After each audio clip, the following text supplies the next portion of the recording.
I learned about Flite Test a couple of years ago while in the Arizona desert training with an international crew in the operation of a large carbon fiber fixed-wing drone. These Flite Test guys were developing hands-on entry-level RC experience from build to flight. What a great idea! I like to build things. Although I fly commercial drones, I had yet to do a scratch build RC. Years later, the day has come. I'm going to execute my first scratch build with a test flight design from the Master Series. You're listening to CFI. So I download and print the free plans, traced onto 4 $1 sheets of foam core, 50-plus pieces of Corsair surface emerge. The process took a couple of days of free time, and I did watch the helpful flight test instructional videos in between sessions of slicing and dicing. I did not have any birch ply for the wing spars, and to buy an adequate supply for this project would be cost prohibitive. I decided to improvise by building my own spars out of poster board and scrap fiberglass banding.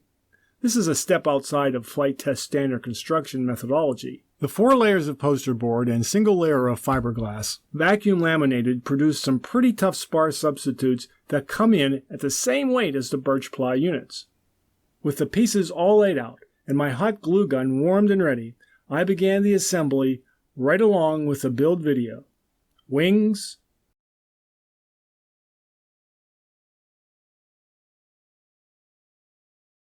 fuselage,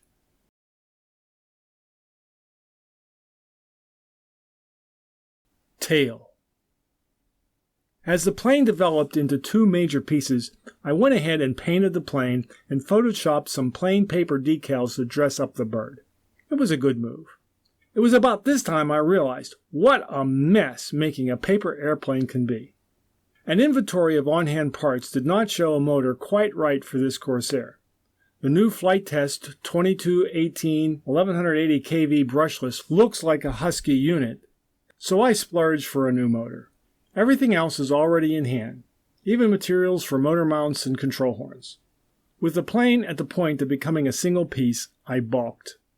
This is wrong. These wings will be detachable. I used Flite Test methods by inserting some simple 5" by 3/8 inch dowels below the spars along the fuselage and wing intersection. I used existing templates and fashioned 2 additional fuselage bulkheads to prevent crushing the fuselage with bands that loop over the dowels and rubber band over the fuselage. The intersecting fuselage lip gets an internal doubler, and the wing gets an outside edge guide to prevent spreading of the fuselage. On a roll, I re-engineer the battery hatch with a shaping rear bulkhead and a magnetic closure. I'm sorry, skewers just don't make it here. Since I'm using an S-Series FR Sky receiver, a level plate between the spars will be in order. The tail is glued in, and the servos get tested in situ. All that is left is to stuff the ESC receiver, battery, and balancing everything out, and this little guy is going to be ready to fly. With a 4S battery and a 10.5 prop, it ought to be awesome.